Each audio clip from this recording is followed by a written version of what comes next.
Hey everyone, welcome back. I want to do a follow-up video on that DMR scope pick that I did. Okay, so this is the primary arms 1 to 8 by 24 first focal plane PLX scope. Okay, this is the $1,500 scope.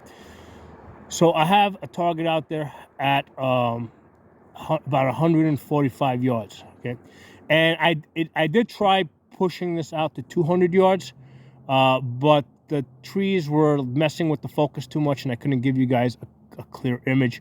So I had to pull it back to a more open area where the camera focus wasn't getting confused. So I want you to look at the lettering on those boxes, particularly that Ruger box over there. Okay, look at the words Ruger. Look at the AR-556 in red right there where the chevron is.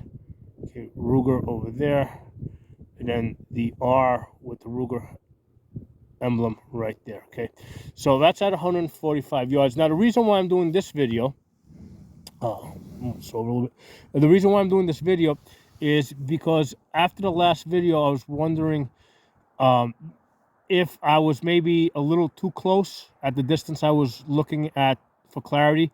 Maybe I was inside the optimal parallax range. So I said, you know what, let me go out to 200 yards because I know 200 yards, yeah, this thing is definitely going to be inside of its parallax.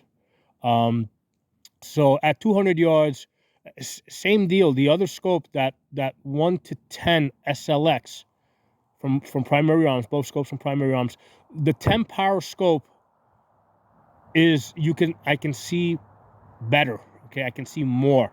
I can see the details of that lettering. Now I don't think it's so much of an issue that this is a first focal plane scope and the other one is a second focal plane scope. I think that the issue is with the compactness, that this scope over here, they've put a lot of effort into making this lighter, compact, like just under a pound and a half, with the mount. And I think that they gave up a lot. Okay, so I'm going to put on the other scope now, and we're going to basically do a comparison. I really love this reticle, right, because it's got the bullet drop when you zoom in. It's got the wind holes. You got the auto ranging. Okay, like over there, I got a little guy sitting right there. We can auto range him from the waist up because he's sitting down. Right, you got the bullet holes here.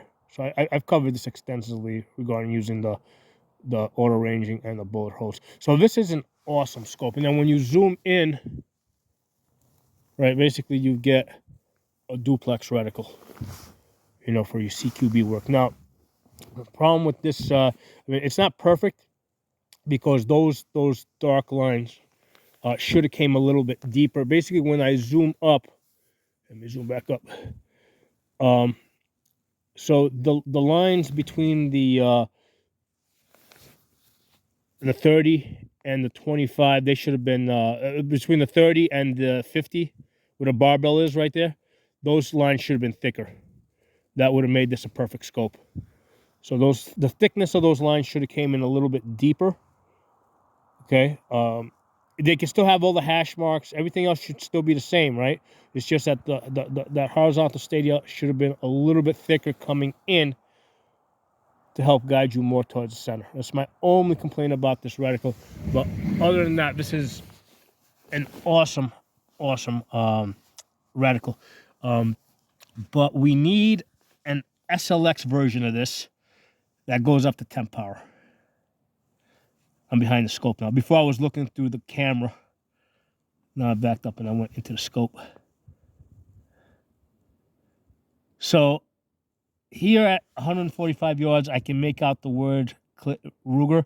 When I was at 200 yards, I couldn't read the words Ruger so well with this. I could with the 10 power scope, with the SLX 10 power, I could make out each of those letters. Let's say Ruger at 200 yards with the SLX. But with this one at 200 yards, I cannot. I can at 145 where I'm at now, but I couldn't when I went to 200. Let me put you guys on the other scope. We'll check that out.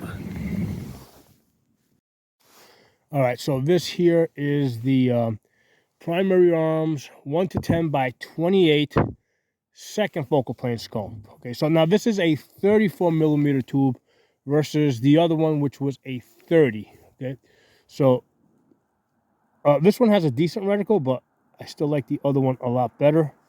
We're gonna zoom up to that target. Actually, let me get behind the glass so I can find it. Where's that? There it is. I'm gonna zoom you guys up. Okay, so on that box, so you guys can now look at the lettering.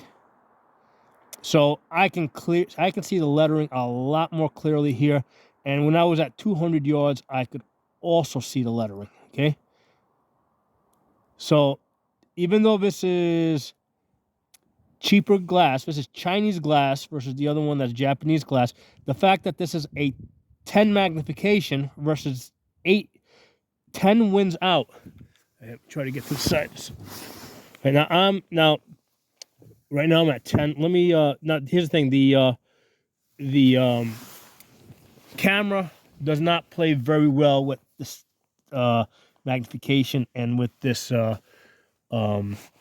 camera mount. So I'm gonna zoom you. If I zoom you back to like 8, right, you can see that it opens up a little bit more. So the fact that, I mean, don't pay any attention to like the fact that like when I zoom up you see less around the edges.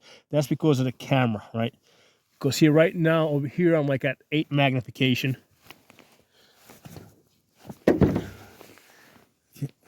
I'm at 8 magnification there. So when I go up to 10, you see how, yeah, that's because, I mean, I don't see that shadow that you guys are seeing. So 10 is a lot more useful. More magnification is a lot more useful than expensive Japanese glass. I mean, I've tested this back and forth so many times. So this is what we need from Primary Arms, because they've got all the pieces. They just got to combine them the right way, okay? They've got the greatest reticle in that M8 Raptor. They got a great vertical, okay? They've got this 10 magnification here, but they need to make this a first focal plane scope. They have first focal plane scopes in the SLX level, right? They have $500 first focal plane scopes.